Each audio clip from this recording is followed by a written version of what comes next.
researchers initiated a long-term study of the population of American black bears. One aspect of the study was to develop a model that could be used to predict a bear's weight, since it's not practical to weigh bears in the field. One variable thought to be related to the weight is the length of the bear. The accompanying table data represent the lengths and weights of 12 American black bears. Complete parts A through D below. Okay, so I'm going to go ahead and look at the data table. We got length of bear and weight of bear. So we want to measure the length, and hopefully that'll explain what the weight is. So which variable is the explanatory variable based on the goals of this research? That is the length of the bear.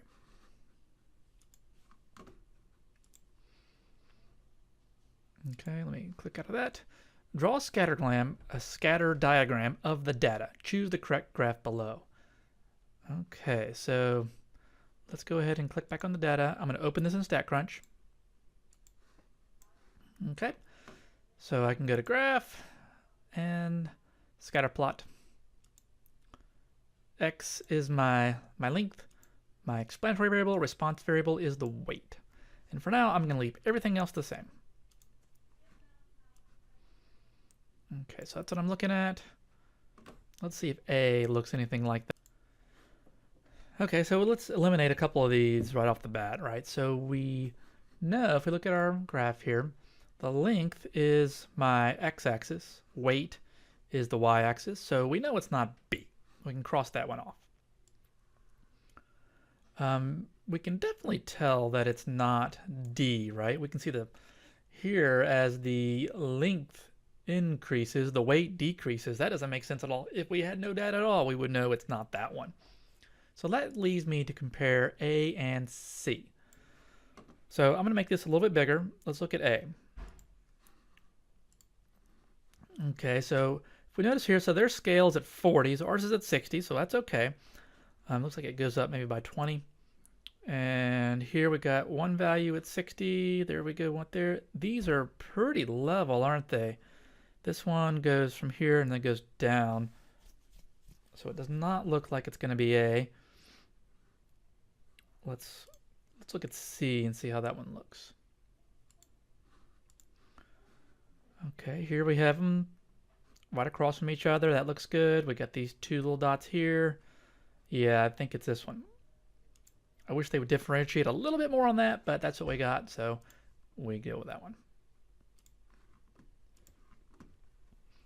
Now determine the linear correlation coefficient between weight and length. So technically we need to kind of do a scatter plot to even see if we can run a linear regression on this, right? So let's come over here, and I'm going to X out of that. And in StatCrunch, I'm going to go to Stat, Regression.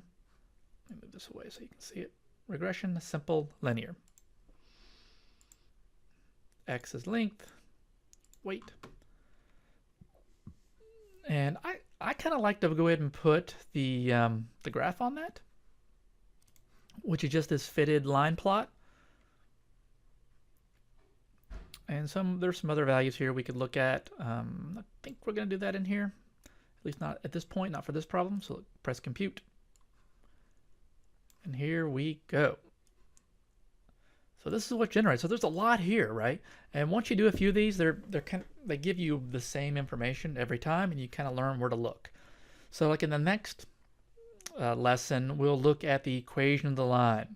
And there's the equation of the line. Gives me my sample size. R is the correlation coefficient.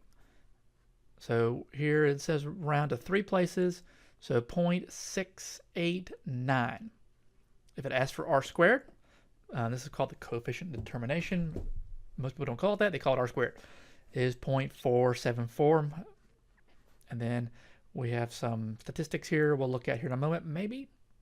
So it's 0.689.